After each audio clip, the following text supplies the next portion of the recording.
अब राधिका खेड़ा मामले में एक और अपडेट आपको दे दे। राजीव भवन में राधिका खेड़ा से बदतमीजी के मामले में अब कांग्रेस के पूर्व महामंत्री अरुण सिसोदिया ने भी एक पत्र लिखा है। मल्लिकार्जुन खड़गे यानी राष्ट्रीय अध्यक्ष मल्लिकार्जुन खड़गे, राहुल गांधी और पीसीसी चीफ दीपक बैज को एक पत्र लिखकर उन्होंने यहां पर कार्रवाई की मांग की है। सुशील आनंद शुक्ला को पार्टी से बर्खास्त करने की मांग इस पत्र के माध्यम से की गई है और इस पत्र में लिखा गया है कि सुशील का कृत्य पार्टी को नुकसान पहुंचाने वाला है। राधिका खेड़ा मामले की जांच के लिए एक समिति गठित करने की भी मांग यहां पर अरुण सिसोदिया द्वारा की गई है। तो एक बार फिर से अरुण सिसोदिया ने एक पत्र लिखा है और इस बार यह पत्र राष्ट्रीय अध्यक्ष मल्लिकार्जुन खड़गे, राहुल गांधी और इसके साथ ही पीसीसी चीफ दीपक बैज को और राधिका खेड़ा विवाद के मामले में साफ तौर पर सुशील आनंद शुक्ला को बर्खास्त करने की यहां पर मांग की गई है।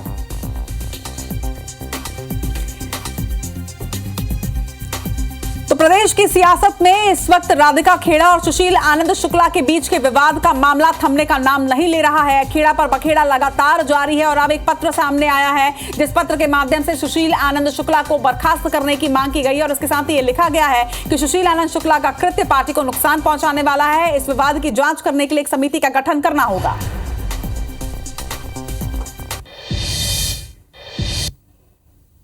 लोकसभा चुनाव के बीच कांग्रेस की अंतरकलह फिर एक बार खुलकर सामने आ चुकी है। एआईसीसी के मेंबर अरुण सिसोदिया ने फिर एक बार संगठन प्रमुख को पत्र लिखा है और इस बार पत्र लिखने का कारण राधिका खेड़ा के साथ हुए दुर्व्यवहार का बड़ा मुद्दा है। जुड़ते अरुण जी से। अरुण जी, आपने फिर पत्र लिखा है, क्या पूरा मामला था ये? देखिए, एक विषय आया जो कि सोशल मीडिया और समाचार पत्रों के माध्यम से, चैनलों के माध्यम से, कि जो राष्ट्रीय कोऑर्डिनेटर हैं हमारी छत्तीसगढ़ मीडिया प्रभार की और राधिका खेड़ा जी, उनके साथ जो संचार प्रमुख है हमारे पीसीसी के, उनके द्वारा किसी तरह का अभद्दी जो हरकत की गई है, दुर्व्यवहार किया गया है, जो कि कहीं ना कहीं पीड़ादायक है और सही का साथ देना और गलत का विरोध अवश्य हर व्यक्ति को करना चाहिए। मैंने इस विषय को प्रदेश अध्यक्ष जी को एक पत्र लिखकर एक बात कही है कि आप ऐसे घटनाक्रम की पुनः तुरंत जितना जल्दी हो सके जांच कराएं और साथ ही साथ जब तक कोई वैकल्पिक व्यवस्था नहीं हो जाती तब चुनाव के दरमियान वैकल्पिक व्यवस्था आपको कर विभाग प्रमुख को पद से हटाना चाहिए।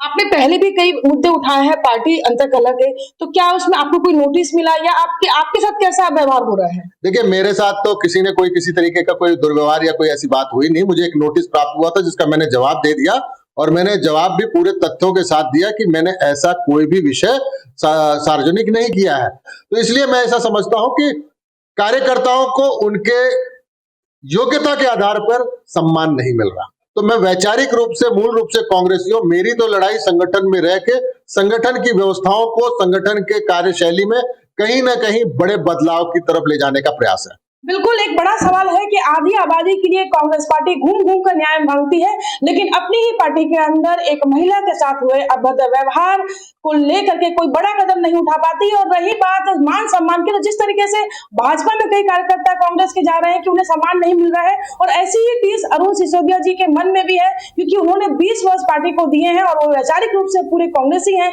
लेकिन आज इस लोकसभा बड़े चुनाव में उन्हें कोई जिम्मेदारी नहीं दी गई। कोमल धनेसर, IBC 24, भिलाई।